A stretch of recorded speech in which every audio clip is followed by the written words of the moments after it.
Hello and welcome. I'm Ramesh Ramachandran and this is Voice of the Global South.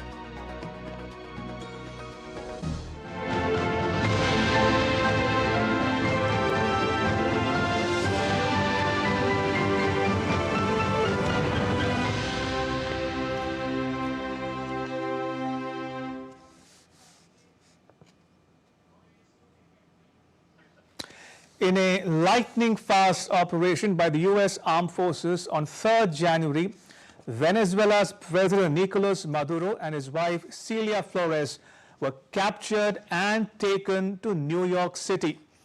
The couple faces charges of narco-terrorism in the U.S. and could potentially spend the rest of their lives in jail. This dramatic capture of a sovereign country's sitting president is unprecedented. It is without doubt an audacious military operation unheard of in modern geopolitics. The attack was the largest, most direct U.S. action in Latin America since the 1989 invasion of Panama.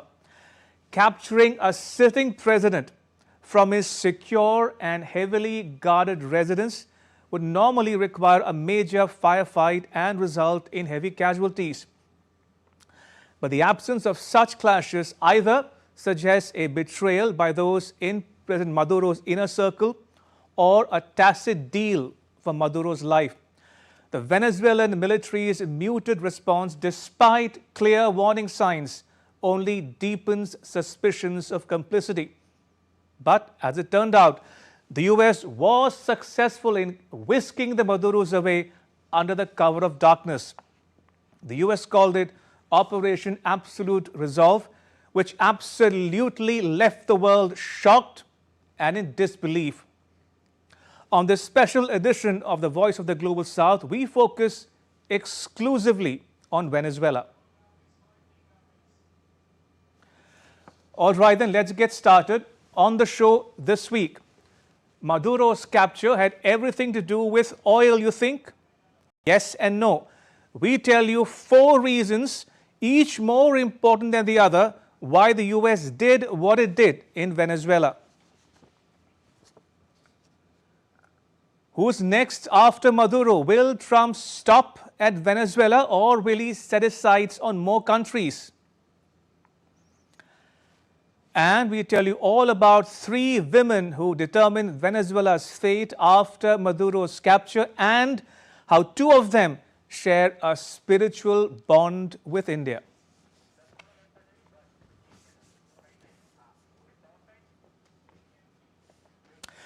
Now, the U.S. would have you believe that its intervention in Venezuela had everything to do with drug trafficking and narco-terrorism. But is it really so? What did Trump seek to achieve by capturing Maduro? Aman Kumar Himanshu takes a deep dive into the real story behind the headlines. First, the elephant in the room, oil. Venezuela sits on the world's largest proven reserves of oil, more than 300 billion barrels, more than Saudi Arabia or Iran. Nearly 20% of the world's total. That's a treasure trove. But Venezuela contributes less than 1% to worldwide oil production. Production has plummeted from 3.2 million barrels a day in 2000 to barely a million under President Maduro because of mismanagement and crippling U.S. sanctions. President Trump didn't mince words in his 3rd January press conference at his Mar-a-Lago estate in Florida. So we are going to run the country until such time as we can do a safe, proper, and judicious transition. We're going to have our very large United States oil companies, the biggest anywhere in the world, go in, spend billions of dollars, fix the badly broken infrastructure, the oil infrastructure, and start making money for the country. Just days later, President Trump announced that Venezuela would hand over 30 to 50 million barrels to the U.S. at market price, with proceeds supposedly benefiting both nations. He's already courting Chevron, Exxon, and ConocoPhillips for billions in investments to revive Venezuela's oil industry.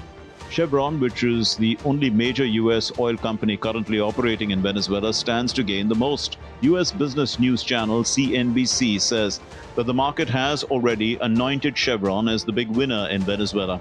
Exxon and Conoco eye billions in unpaid compensation for past seizures after President Trump framed the U.S. intervention in Venezuela as reclaiming what was stolen from U.S. companies whose assets were nationalized years ago. He has floated the idea of reimbursing the U.S. firms for infrastructure fixes. The oil companies are going to go in, they're going to spend money, we're going to take back the oil that, frankly, we should have taken back a long time ago. A lot of money is coming out of the ground. We're going to get reimbursed for all of that. We're going to get reimbursed for everything that we spend. In addition to its vast oil reserves, Venezuela boasts significant deposits of precious metals, including rare earths, that are vital for the U.S. technology and defense industries. Venezuela's Guiana Shield region is rich in deposits of gold, diamond, iron ore, and bauxite. Bottom line, oil isn't just a motive, it is the prize. But, to be sure, the U.S. has enough oil of its own for it to now start coveting Venezuela's vast reserves, a point that the U.S. Secretary of State Marco Rubio sought to make in a recent interview to U.S. TV network NBC. We don't need Venezuela's oil. We have plenty of oil in the United States. What we're not going to allow is for the oil industry in Venezuela to be controlled by adversaries of the United States. So, if it's not only about oil, what else could it be? Enter petrodollar, the invisible glue holding U.S. economic hegemony together. Since the 1970s, when Henry Kissinger brokered the deal with Saudi Arabia, global oil has been priced in dollars, forcing nations to hold dollars for energy purchases. When trade is conducted in dollars, it flows through U.S. banks, enabling Washington, D.C. to use sanctions and asset freezes as a tool to exert pressure on adversaries. But President Maduro challenged that. In 2018, Venezuela ditched the dollar for oil sales, accepting yuan, euros, and rubles instead. Venezuela's shift away from the dollar was initially a survival tactic against U.S. sanctions, but it became a strategic threat because of the scale of Venezuela's resources. With its vast oil reserves, Venezuela could fund de-dollarization for decades, eroding the U.S.'s financial edge. By capturing President Maduro and steering Venezuela back into the U.S. orbit, President Trump ensures that future oil flows stay dollar-dominated, bolstering the petrodollar against potential challenges.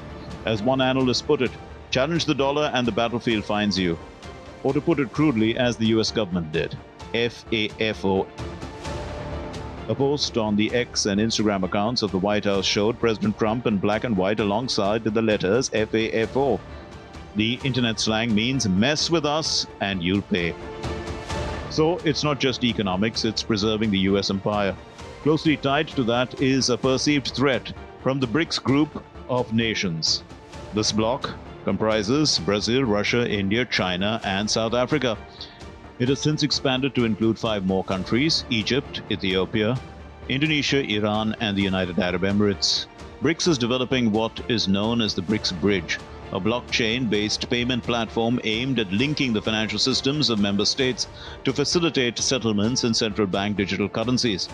Alongside this, there are discussions about introducing a new settlement currency called the unit, which could be backed 40% by gold and 60% by the local currencies of BRICS nations.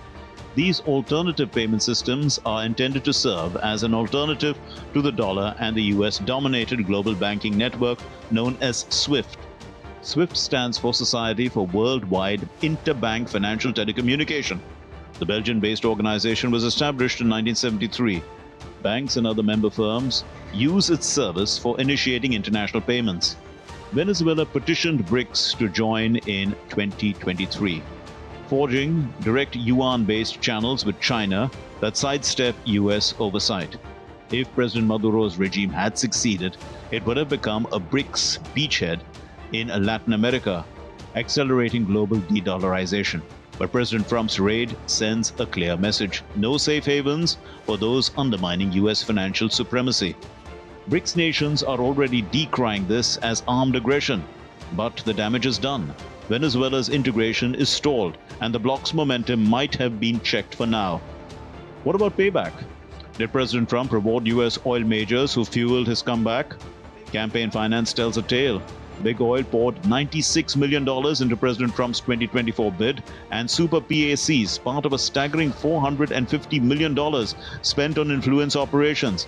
A PAC is a U.S. political committee that can raise and spend unlimited amounts of money to advocate for or against political candidates. Tycoons such as Harold Hamm and Kelsey Warren hosted fundraisers responding to President Trump's explicit pitch: raise $1 billion and I'll deliver your wish list. Tax breaks, deregulation, and fast-track mergers. Hamm and Warren also happen to be influential billionaire figures in the U.S. fossil fuel industry. Now, after President Maduro's capture, these companies get first dibs on Venezuela's fields. And finally, the geopolitical chessboard. Countering Russia and China, President Maduro's Venezuela was a key ally for both. China as a top oil buyer with $19 billion in loans tied to crude, and Russia with arms deals and stakes in oil fields. Chinese companies claim billions of barrels under existing pacts, which are now in limbo. President Trump's move disrupts their supply chain, squeezes discounted oil flows to Beijing, and undercuts Moscow's Latin American leverage all at once. The U.S. is now pressing Venezuela's interim government to dismiss all suspected spies and other intelligence agents from China, Russia, Cuba, and Iran from the South American country. U.S. Secretary of State Marco Rubio has asked Caracas to expel advisors from these countries. It's a revival of the Monroe Doctrine, rebranded as the Donroe Doctrine. It's a wordplay on U.S. President James Monroe, who set out a doctrine in 1823 that asserted U.S. influence in the Western Hemisphere. The term was initially popularized by the New York Post newspaper. President Trump advocates a more aggressive and interventionist U.S. foreign policy in the Western Hemisphere. By muscling out these rivals, the U.S. not only secures resources but reasserts dominance in the Americas. President Trump's policy was outlined in the National Security Strategy published in November 2025. It plainly stated that it is the Trump government's stated intention to reassert and enforce the Monroe Doctrine to restore U.S. preeminence in the Western Hemisphere.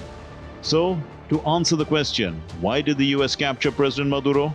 It's a cocktail of motives: oil as the fuel, petrodollar and BRICS as the threats, big oil rewards as the sweetener, and anti-Russia and anti-China strategy as the end game. What about drugs flowing into the U.S., as President Trump alleges? Could fentanyl and drug trafficking be to Venezuela what anthrax and weapons of mass destruction were to Iraq?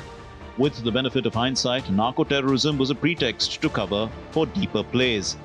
The U.S. intervention in Venezuela raises alarms. Legally dubious under international law and no U.S. mandate. Critics call it a modern-day resource grab, echoing U.S. interventions in Iraq or Libya. Some analysts have drawn parallels with Iraq. When the U.S. cited threats from weapons of mass destruction to justify its invasion of Iraq and subsequent capture of Saddam Hussein, the then U.S. President George W. Bush insisted that the war was not over oil, even though many remained unconvinced. Today, 23 years on, history is repeating itself in more ways than one. No laughing matter, this. Take a look at this video by U.S. comedian Jon Stewart, who hosts a satirical news program called The Daily Show. I'm not even going to play around anymore. It. Hit me with the works. Iraq, Venezuela. President Maduro crossed a red line by selling oil outside the dollar system and paid the price for it with his capture and eventual ouster from power. Challenging the petrodollar and the U.S. monetary architecture proved to be his cardinal sin. In 2000, Saddam Hussein announced that Iraq would sell its oil in euros instead of the US dollar, a move that was seen as a direct challenge to the petrodollar system. Within a few years, the US invaded Iraq, and Iraqi oil sales switched back to the dollar after Saddam Hussein was toppled. Similarly, Libya's leader, Muammar Gaddafi, proposed a gold-backed pan-African currency. It was meant to price oil outside the US dollar system. The move drew fierce opposition from the US. And lo and behold, in 2011, Gaddafi's government was overthrown in a military intervention by a NATO-led coalition, which followed a civil war.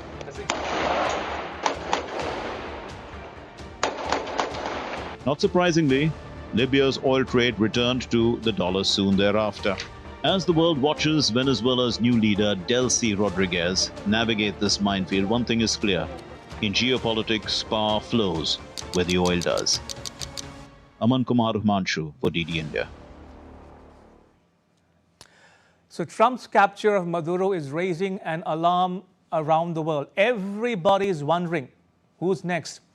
U.S. attention is now shifting in multiple directions, north to Greenland, south to Colombia, across the Caribbean to Cuba, and to Iran in West Asia, where protests have broken out against the regime. Trump has made it apparent that he wants to acquire Greenland. He first floated the idea in 2019 during his first term in office. He argues that it is vital for U.S. security. To take an action against Greenland. Well, I don't want to talk about Greenland. Let's talk about Venezuela, Russia, Ukraine, and we'll worry about Greenland in about 2 months. Let's talk about Greenland in 20 days. On Venezuela, we talked so much about energy. By the way, I will say this about Greenland. We need Greenland from a national security situation. Trump's Deputy Chief of Staff, Stephen Miller, says that the U.S. is a superpower that couldn't care less about, as he put it, international niceties. We're a superpower, and under President Trump, we are going to conduct ourselves as a superpower. You can talk all you want about international niceties and everything else, but we live in a world, in the real world, Jake, that is governed by strength, that is governed by force, that is governed by power. Miller's wife, Katie, didn't help matters by sharing a controversial image of a Greenland map in the colors of the U.S. flag on her X account, literally hours after the capture of Maduro. The image was accompanied by a single word above it: soon. Now, this has sharpened the tensions with Denmark and Greenland. Greenland's Prime Minister Jens Frederik Nielsen says Katie Miller's post is disrespectful. And major European powers and Canada have rallied behind Greenland, saying that the Arctic island belongs to its people. Separately, Denmark's Prime Minister Mette Frederiksen has warned that U.S. bid to annex Greenland will result in the end of the NATO military alliance. I believe that the American president should be taken seriously when he says that he wants Greenland. But I also want to make it clear that if the United States choose to attack another NATO country militarily, then everything stops. This is including our NATO and thus the security that has been provided since the end of the Second World War. Now, Greenland is the world's largest island. It is a semi-autonomous territory of Denmark with a population of less than 60,000 people. Greenland sits directly between North America and Europe along the shortest route for missiles, aircraft and submarines crossing the Arctic. During the Cold War, the U.S. built the Thule Air Base, now known as the Pitofik Space Base, to track Soviet launches. Today, that base still operates but has since been upgraded for missile defense and space surveillance. The Arctic itself is changing. As the ice melts, new shipping routes are opening, cutting weeks of trade between Asia, Europe and North America. What used to be an impassable frozen barrier is turning into a navigable highway. Whoever controls the Arctic's choke points gains leverage over global trade and military movement. Now, Trump claims that Russian and Chinese ships are swarming the waters near Greenland and that Denmark has not done enough to protect the area. He even mocks Denmark's approach to security. You know what Denmark did recently to boost up security in Greenland? They added one more dog sled. It's true. They thought that was a great move. And then there are minerals. Beneath Greenland's ice lie rare earths and critical minerals that are essential for advanced weapons systems. Today, China dominates the global rare earth supply chains. From a U.S. perspective, allowing Chinese firms to gain a foothold in Greenland is not an economic issue. It is a strategic vulnerability.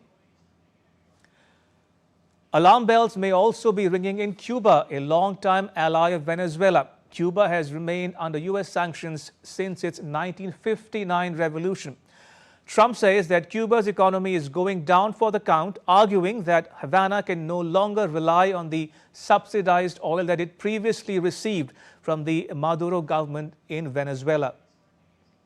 32 Cubans were killed during the U.S. raid on Venezuela. Many of them were tasked with protecting Maduro. Incidentally, U.S. Secretary of State Marco Rubio, the son of Cuban immigrants, has long been an outspoken advocate of regime change in Cuba. Colombia is another country that could be in Washington, D.C.'s crosshairs. Like Maduro, the U.S. accuses Gustavo Petro of colluding with drug traffickers. And then there is Iran, a major oil producer. Like Venezuela, Iran is already under intense pressure, having to deal with widespread protests and an economic crisis that has people across the country taking to the streets. Trump has said that the U.S. will come to the rescue of Iranian people if the regime kills protesters. We are locked and loaded and ready to go, he warned. And U.S. lawmaker Lindsey Graham posted a picture of himself with Trump holding a Make Iran Great Again hat. Take a look at these images. Now, it's a playful twist on Trump's campaign slogan that has fueled speculation about U.S. intentions towards Tehran. Graham didn't stop at that. He did it again, this time on TV. So I pray and hope that 2026 will be the year that we make Iran great again. So Maduro's capture was never meant to be the end of the story. Rather, it was a demonstration, a signal that the U.S. is once again willing to remove leaders and change governments not through diplomacy, but through force, finance, and intimidation. So from the Arctic to the Caribbean, South America to West Asia, Trump's actions signal a new aggressive U.S. strategy using force and strategic leverage to reshape global politics. As the world wonders what's next, countries around the world watch on, nervously aware that their turn could come. Now, three formidable women stand at the crossroads of Venezuela's future: Celia Flores, Delcy Rodriguez, and Maria Corina Machado. The next report tells you all about who they are, how two of them share a spiritual bond with India, and how their influence, alliances, and rivalries could redefine this Latin American nation's fate.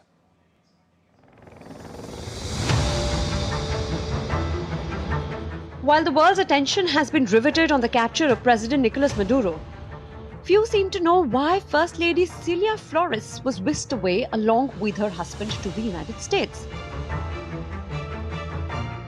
Described as a power broker and first combatant of Venezuelan socialism, Flores is accused of narco-terrorism. She could be seen in shackles and prison garb alongside President Maduro as they were escorted by US agents to a court in New York City. By all accounts, she was a powerful figure in Venezuela's politics. A lawyer by training, she served as Venezuela's Attorney General from 2004 to 2007 and then as President of the National Assembly until 2015. As President Maduro's closest advisor, she shaped laws, controlled alliances, and even influenced judicial picks. Her role amplified President Maduro's grip, turning her into a symbol of entrenched Chavismo, powerful enough to be targeted alongside him. Chavismo is a left-wing populist political ideology and movement named after the late Venezuelan president Hugo Chavez. Celia Flores also has an interesting Indian connection to boot. She's a disciple of Sri Satya Sai Baba, a spiritual guru who has a large following in Venezuela. In fact, Flores was the first of the Maduro couple to follow Satya Sai Baba. It was she who introduced Nicolas Maduro to the Indian guru. In 2005, Nicolas Maduro and Celia Flores visited Puttaparthi in southern Indian state of Andhra Pradesh for an audience with Satya Sai Baba. They could be seen kneeling on the floor near the Guru. Such was the couple's devotion to the Guru that a large framed portrait of Sai Baba was hung alongside those of former leaders Hugo Chavez and Simon Bolivar in President Maduro's private office in Miraflores, Paris and Caracas. Most recently, on Sai Baba's birthday in November 2025, President Maduro had issued a public statement, one of his last with a non-political message. Delcy Rodriguez is a 55-year-old lawyer who has been President Maduro's right hand, serving first as foreign minister and then as vice president. She's credited with stabilizing PDVSA, Venezuela's oil giant, through deals with Russia and Iran. US President Donald Trump has said that his Secretary of State Marco Rubio has spoken to Rodriguez. President Trump claimed that she is willing to grant US access to Venezuelan oil and energy infrastructure. So is Rodriguez loyal to Maduro or Trump? Rodriguez says that Nicolas Maduro remains the country's only president as she was sworn in as acting president. With her brother George Rodriguez's re-election as the president of Venezuela's National Assembly, the influential siblings are in control of Venezuela's executive and legislative branches. But with President Maduro gone, Rodriguez is navigating survival, pledging cooperation with the United States while also demanding his release. President Trump sees her as pliant, backed by a US spy agency CIA assessment that Maduro regime loyalists such as Rodriguez will help ensure short-term stability. Rodriguez happens to be a follower of Satya Sai Baba too. She has made multiple visits to Puttaparthi over the years. In August 2023, she travelled there to pay her respects at the memorial. And then there is Maria Corina Machado. The 58-year-old industrial engineer turned firebrand leads the main opposition party. The former lawmaker began her political career as a founder of the vote monitoring organization, Sumate. Barred from the 2024 presidential election for alleged corruption, she backed Edmundo Gonzalez, who claimed a landslide win over President Maduro, but eventually fled to Spain seeking political asylum after facing arrest warrants and threats from the Maduro government. Machado won the 2025 Nobel Peace Prize for her push towards democracy. While Machado has said that she hopes to return to Venezuela as soon as possible to serve the country, President Donald Trump has said that she doesn't enjoy the respect of Venezuelans.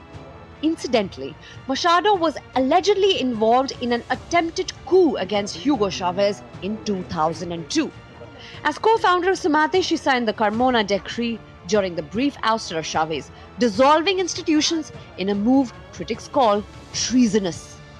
She denies plotting violence, framing it as a resistance to autocracy, but the allegations have haunted her ever since. So how do these three women shape Venezuela's destiny? Celia Flores, captured and sidelined, represents the crumbling old regime. Rodriguez, as interim president, holds the reins for now, brokering with President Trump for stability. And Machado pushes for Gonzalez's mandate, free elections, and release of prisoners, positioning herself as their democratic heir. Will Venezuela bend to the US might under Rodriguez or rise through Machado's revolution? One thing is clear: how these women act will echo for generations. Bureau Report, DD India. And with that, it's a wrap. Thanks for watching. Bye-bye.